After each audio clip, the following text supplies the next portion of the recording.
A cold knot tightened in my stomach as I sat at the conference table. The words terminated, effective immediately, echoing like a gunshot. My name's Ethan, 47, a veteran of client relations at Pinnacle Biotech for 15 years. When the new director, Lauren, dropped that bombshell in front of my team, I forced a calm nod, fingers steady against the polished wood. Hope the big client pitch goes smoothly on Friday, I said, my voice even. The room fell silent. My team, people I'd mentored from green recruits to seasoned pros staring at their hands. Lauren's sharp gaze flicked to me. Her 32-year-old confidence, fresh from some elite MBA program, faltering for a split second. She'd been hired 3 months ago to streamline our operations, despite never setting foot in a biotech lab. What's that supposed to mean? She asked, her tone clipped. I gave her a tight smile. You'll see. I stood, walked to my office and began packing. 2 decades of work condensed into 2. Cardboard boxes, framed photos from Breakthrough, product launches, client appreciation plex. The chipped mug my daughter Lily gave me that read Galaxy's greatest dad. Lauren lingered in the doorway, arms crossed, searching for words she couldn't find. Ethan, about the Nextech account. Not my concern anymore, I said, sealing a box with a sharp rip of tape. She left without another word. My team trickled in, offering quiet handshakes and promises to keep in touch. Sarah, my lead analyst, stayed longest, her voice low. This isn't right. It's just business, I replied, though we both knew it was personal. I'd seen this coming for weeks. Since Lauren's arrival, she'd chipped away at my authority, scheduling client calls without me, second-guessing my strategies in front of stakeholders. Last week she'd pitched to the execs that my dated methods were dragging the company down. What she didn't know was that I'd been documenting every move she made, every slight, every attempt to sideline me. In 15 years of handling high-stakes accounts, I'd learned to prepare for every outcome. I loaded the boxes into my pickup and drove home. My wife Claire was waiting, coffee in hand, her eyes reading me like an open book. How bad is it? She asked. Could be worse, I said, but as we sat at the kitchen table, those boxes staring back at me, a sharp, unfamiliar feeling settled in, not anger, not grief, but something alive and electric. Lauren had made a critical error, one she wouldn't grasp until Friday morning, when Nextech Systems called, expecting the pitch only I could deliver. I started at Pinnacle right out of college, a scrappy firm with bold ambitions and endless challenges. The founder, George Pinnacle, took a chance on a kid with no experience, but plenty of drive. I spent my first 5 years absorbing everything: lab protocols, regulatory frameworks, the art of reading a client's unspoken needs. By 30, I was leading client relations. By 35, I was the name biotech firms called when they needed solutions fast and flawless. My relationships kept Pinnacle steady through the 2008 downturn when rivals collapsed. Claire knew the grind. Late-night calls from global clients, weekends spent sealing deals. She raised Lily while I built a legacy that supported our family and kept 63 people employed. But when George retired 2 years ago, his daughter Emily took over as CEO, ushering in consultants obsessed with metrics and buzzwords. Lauren was one of them, convincing Emily she could revolutionize our client strategy. From day one, she was a wrecking ball, showing up to meetings unprepared, interrupting my pitches with half-baked ideas, reorganizing my files without a word. Worst of all, she started contacting my key clients, claiming she was evaluating satisfaction. 3 weeks ago, I overheard her on a call with corporate, saying Ethan's approach is obsolete. Clients like him, but I can deliver the same results with leaner costs. Leaner costs meant slashing my team, people like Sarah, who'd burned the midnight oil mastering Nextech specs, or Mike, who'd taught himself Japanese to better connect with our Tokyo partners. I should have called her out then, but I buried myself in work instead. The Nextech pitch was our biggest of the year, a $30 million deal for advanced biosensors. I'd spent 8 months building trust with their tech team, learning their precise needs. Lauren knew the meeting existed, but not the stakes. To her, it was just slides and buzzwords. She didn't know Nextech's CTO despised generic presentations, or that their procurement lead demanded razor-sharp technical details. Her firing me was meant to signal bold leadership, but by Friday, she'd learned the gap between managing a team and earning a client's trust. That Thursday night, sleep wouldn't come. Not from dread, but from a restless anticipation. Claire found me at 2 a.m., hunched over coffee and my laptop in the kitchen. "You're scheming," she said, half smiling. "Just thinking," I replied. She sat across from me, her silence patient. 22 years of marriage had taught her when to wait. "Lauren called earlier," I said finally. 3 voicemails about Nextech. Claire's eyes gleamed. "What did she want?" "Details on the pitch." "And you said?" "Nothing." "I'm not her employee." That's when it hit me. Lauren hadn't just fired me. She'd erased 15 years of hard-earned knowledge, client quirks, technical nuances, the delicate trust built through countless small gestures. Nextech wasn't just a pitch. It was a relationship forged over months, knowing their lead engineer preferred schematics over summaries, or that their CEO prioritized timelines over budgets. Lauren thought she could breeze through with a glossy deck and charm. She had no clue Nextech expected the detailed technical breakdown I'd promised, the one locked in my head and my personal notes. I opened my laptop, glanced at my calendar. Nextech's meeting was set for 10 a.m. Friday. By 11, Lauren would be scrambling to explain to Emily why our top client walked out after 20 minutes. My phone pinged, a text from Sarah. "Lauren's tearing through your office for files. She's freaking out." I replied, "Everything's on the server. She's got access." Which was true. Contracts, basic client info, generic templates. But the real value, the human context that turned data into deals, wasn't there. I poured another coffee and started drafting a resignation letter I should have written months ago, when Lauren's games began.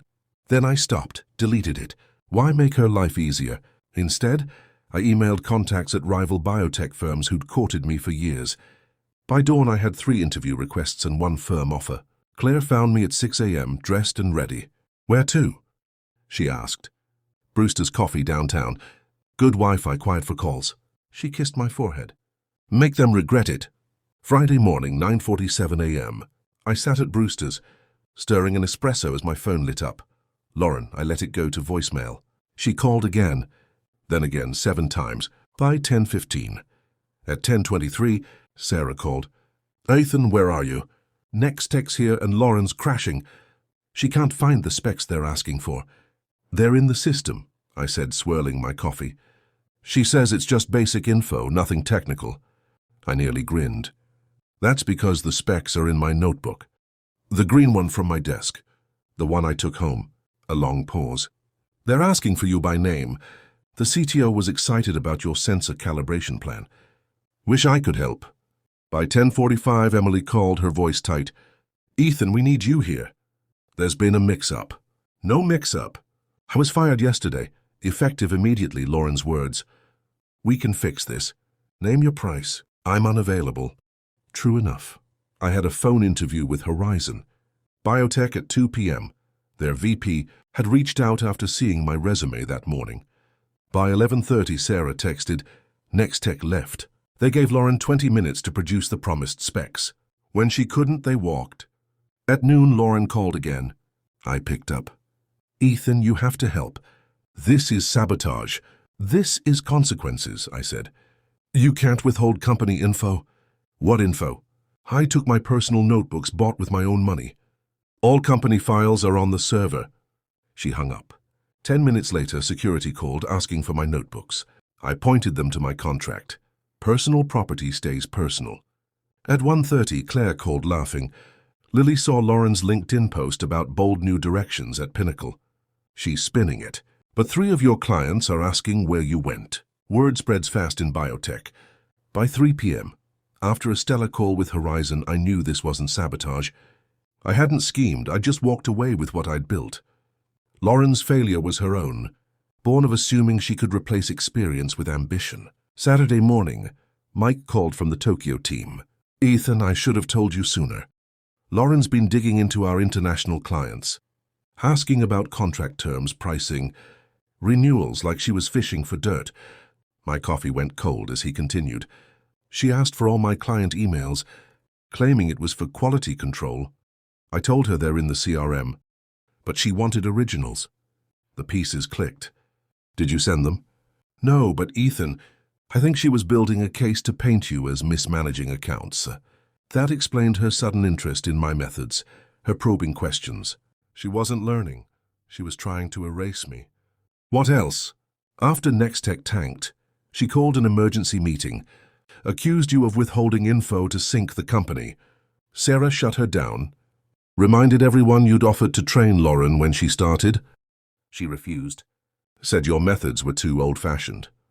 I remembered that offer, hours spent compiling client profiles, technical notes, preferences. Lauren had skimmed them and dismissed relationship building as inefficient. How's the office vibe? I asked. Tense. Emily's holding an all-hands Monday. Rumor is she's hiring consultants to fix the client relations mess. After we hung up, I saw Lauren's plan clearly. The Nextech pitch was her chance to prove she could replace me. Instead, it exposed her inexperience. My phone rang again, Horizon Biotech. Ethan, this is Patricia Lang from Horizon. We'd like you in for an in-person interview Monday. Your track record's impressive, and frankly, we've heard about Pinnacle's recent stumbles. We need someone who values relationships. After the call, I realized Lauren had done me a favor. I'd grown comfortable at Pinnacle. Good pay, familiar rhythms, but stagnant. Her betrayal had forced me to move forward.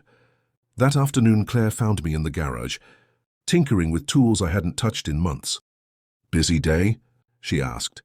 Eye-opening day. Horizon's offering a 20% raise and stock options. She smiled, but her eyes searched mine. You're still thinking about your team, aren't you? Sarah, Mike, they're stuck in Lauren's fallout. You can't save them all, Ethan. Focus on what's next. She was right. Lauren's choices weren't mine to fix. Monday, I suited up and drove to Horizon's sleek Kansas City office. The interview was a breeze. They wanted someone who could build trust in a cutthroat market, someone like me. By noon, I had an offer, Senior Director of Client Relations, 25% raise, full benefits, and a signing bonus that'd cover Lily's tuition for 2 years. I signed on the spot, feeling a weight lift. Not for the money, but for the chance to build again. Horizon was hungry, snapping up deals with pharma giants and research hubs. My phone buzzed. Sarah, Pinnacle's stock dipped 3% today. Nextech news is spreading. No shock there. In biotech, one fumbled client can spark doubts about your reliability. Lauren's streamlining was looking like a liability. Tuesday, the Kansas City Business Journal reported Nextech awarding their $30 million biosensor contract to Horizon. My pitch, my relationships, now my new employer's win. Wednesday, Mike called. Emily fired Lauren yesterday, effective immediately. How's the team? Relieved but nervous. They're bringing in more consultants to assess efficiency. I felt a twinge for my old crew. Caught in corporate churn. Mike, you happy at Pinnacle? A long pause. Not anymore.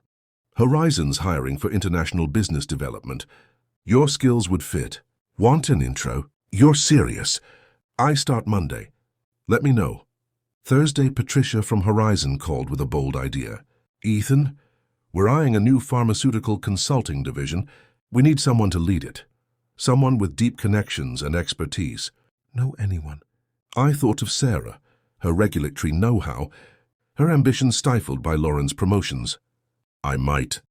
Friday, I met Sarah at Brewster's, the same spot where I'd watched Lauren's collapse. Ethan, this offer, it's huge, she said, gripping her coffee.